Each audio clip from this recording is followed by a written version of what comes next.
Welcome back to another episode of Rants. This is episode 9. Today I was thinking of doing something different. So instead of going straight into an unboxing, I was thinking that maybe I could start with the song of the day. And yeah, so in that case, today's song of the day is Poland by Lil Yachty. At first I thought this song was a joke or something that he made a few years ago. But it turns out that it's a brand new song and it's actually pretty good. I feel like if I go to heaven, this song would be playing at the entrance. His vocals are just so wavy and they're just so dreamy. So yeah, today's song of the day is Poland by Lil Yachty. And an honorable mention to Heat Lighting by Mitski. A friend of mine, shout out to Zinat Suleiman, she told me this song back in July. And at first I hated this song. I mean, it sounded bad, but now I think it's one of the most beautiful songs that I've ever heard. So yeah, actually there are two songs of the day. One, Poland, and the second one, Heat Lighting. So yeah, go check them out. So before we start with the unboxing, I have an important announcement at the end of the video, so keep on watching the video. By the way guys, say hello to Sophie. Look who's here, Sophie. Okay, so let's get to the unboxing. Today we have Rock and Roll Nightclub by Mac DeMarco. What's happening, Playboy? Welcome to episode 114. This is Mac DeMarco. Thanks for tuning in.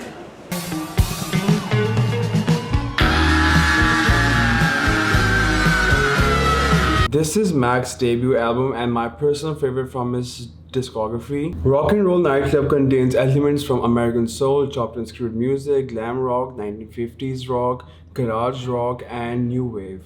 On Rock and Roll Nightclub, Mac gets weirder and churns out an unsettling image for soft rock. If you listen to this album, you will definitely see that he's trying to impersonate Elvis's vocals, with some songs being an exception. This is what he had to say about the album. Rock and Roll Nightclub, I recorded a whole bunch of songs on my 4-track, slowed them down, sang like Elvis, slowed that down a little bit too. And it's like I kind of feel it's like my like southern rap chopped and screwed album or something, because it's not really my voice, it's all slow. I think the way the record sounds, people think like, oh, this sounds really sketchy, sleazy, dirty. And yeah, I guess sometimes I'm like that, I guess. Honestly, I just love the sound of this album, and it is genuinely one of my favorite albums of all time. And the best thing about this album is it just has a runtime of 31 minutes and 53 seconds. So if you guys want to listen to an album, this might be one of the best albums out there. I mean, at least for me. And it's just 31 minutes long. So definitely listen to this album. It's actually really good. This specific vinyl is the 10th year anniversary vinyl. And what's the difference between this and the normal one?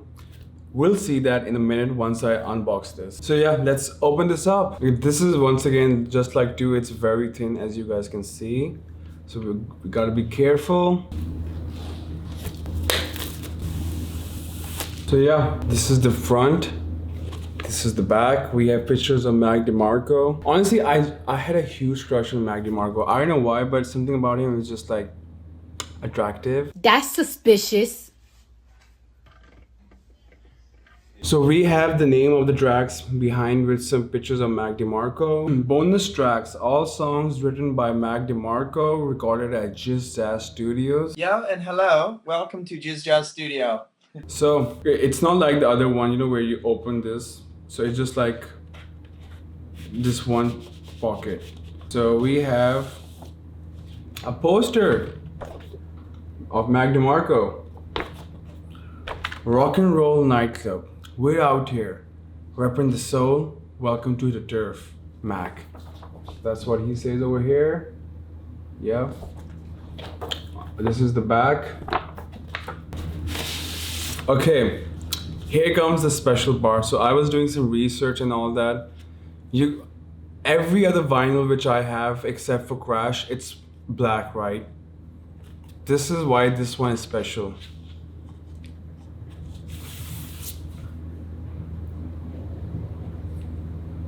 It's okay. I take my words back. This was supposed to be different. And I'm so embarrassed right now. I'll show you guys what this was supposed to look like. So yeah, it was supposed to look like this, if you guys can see it.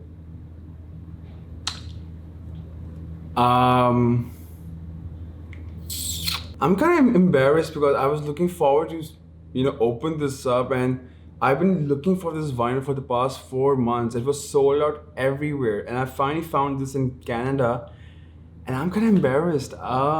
It's really emotional, man. So overall, it's not a bad. I mean, it's nothing special. So the whole vinyl is like a 7 out of 10, which is good. But I was looking forward for this custard and brown. It just, life is full of disappointment. So let's talk about the album itself now. So the first song of this album is Rock and Roll Nightclub, which is also the name of the album. This, in my opinion, is one of the perfect intros I've ever heard, as it clearly establishes the vibe of the album. You're not at just some random place, you're at the Rock and Roll Nightclub.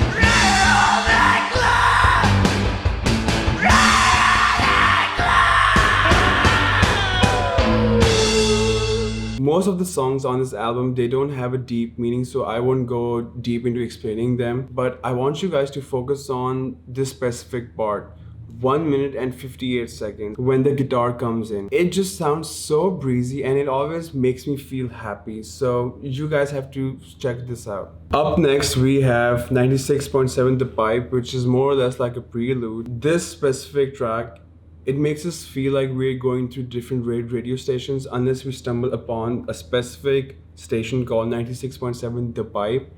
And we are introduced to this radio jockey called Dojo Daniels, who is basically Mac DeMarco, but his voice is auto-tuned. The concept behind this is that Mac used to work late at night and used to listen to classic rock stations, and this was the whole inspiration behind this album and Dojo Daniels. Next up, we have Babies Wearing Blue Jeans. This song is like a weird denim fetish anthem containing clean guitars and muffled drums in its instrumentation. This song is actually about a girl wearing blue jeans. Mac is so in love with how this woman looks in those jeans that when he takes her back to his place and when she tries to take off her jeans, because Mac stops her and tells her to keep those jeans on. While I don't care much about the lyrics of this song, the production is absolutely beautiful and the guitars are so clean. I feel like both songs are written in the point of view of a heartthrob whose eyes are dead set on this girl,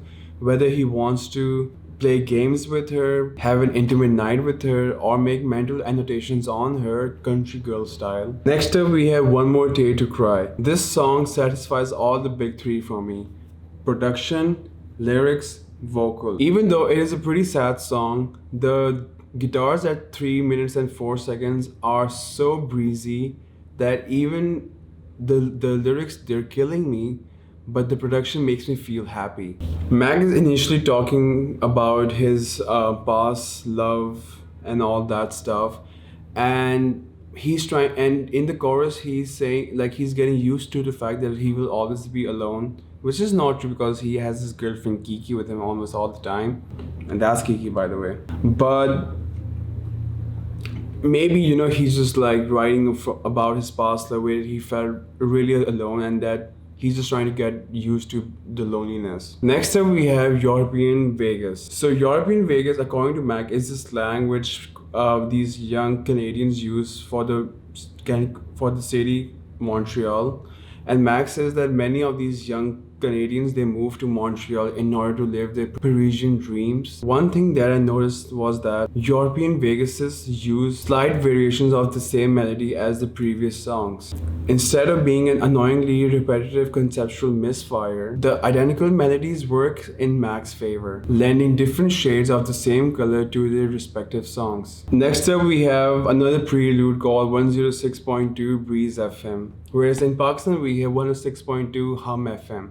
So yeah, that's fun. But yeah, mostly once again, it's just like the other prelude. We're going to different radio stations till we stumble upon this one station called 106.2 Breeze FM. So yeah, there's nothing much about this. So moving on. A new melody is introduced in She's Really All I Need, with the absence of Mac's distorted vocals and contains wobbly guitar riffs and a beachy percussion. This track actually, in this track, Mac is talking about he doesn't care if he feels like he's dying at 3 a.m. or that he's gonna waste his life because he doesn't have a fancy college degree. As long as she's there with him, that's all he needs.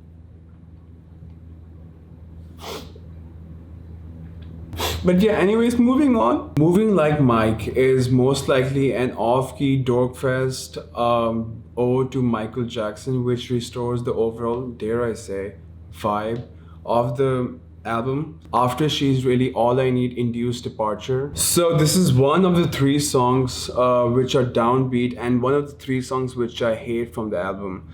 So I don't want to talk much about this song because it just makes me angry that how can such a great album have such a bad song. Waste of time. So moving on. So Me and John Hanging On. Once again, this is the second track from this album which I'm not a huge fan of. It's one of the 3 songs which are downbeat. The first one being Moving Like Mike. I'm not a huge fan once again of this song. It's good if you're like very lazy and all that, but overall, once again, this is the second song from this album which I don't like at all. However, there's one thing which is kind of like nice to see. In this song, Max says that he wants the girl to open up to him and say what she's feeling.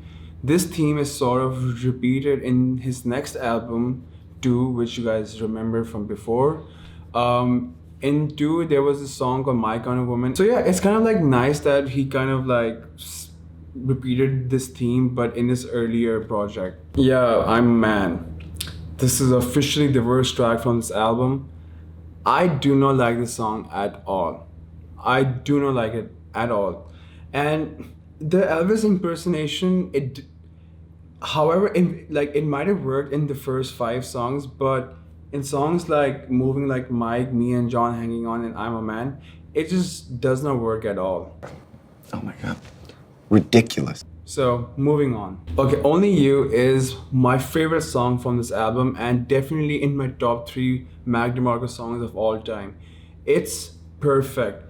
It satisfies all the big 3. This song is a modern take on indie rock. The production is so good and so are the lyrics. Check it out for yourself. You know, I really wish I could play this whole song for you guys, but I don't want to get copyrighted like my Tame Impala video. So just please guys, check it out. Check this song out. It's really good. It's really good. It's also funny that how in one song earlier he, like in I'm a Man, he says I've been creeping around in his deep voice. And on Only You, he asserts, here I am, brand new day. And he does sound like a brand new man. Gone is the deep voice, Gene Focus, Elvis impersonator weirdo from 20 minutes ago. Here's a guy who's singing in a sincere sounding pain falsetto over sunny guitar. I really wish I could make you guys listen to the song. Please, once again, go listen to Only You by Mac DeMarco. And here we are with the last track of the album, Me and Mine. This song is such a fun song. The biggest surprise comes at the end of the album with the songs Only You and Me and Mine, which brings an entirely new different aesthetic than the sleaze fest that dominated the first half of the record. Both of these songs introduce a jangling, breezy assertiveness, and because of these 2 songs, I love this album. In conclusion, it's tough to say which DeMarco we prefer, the swoony-eyed cleared baritone which is presented in the last 2 songs, or the deep voice Elvis impersonator, stalker, weirdo we see in the first half.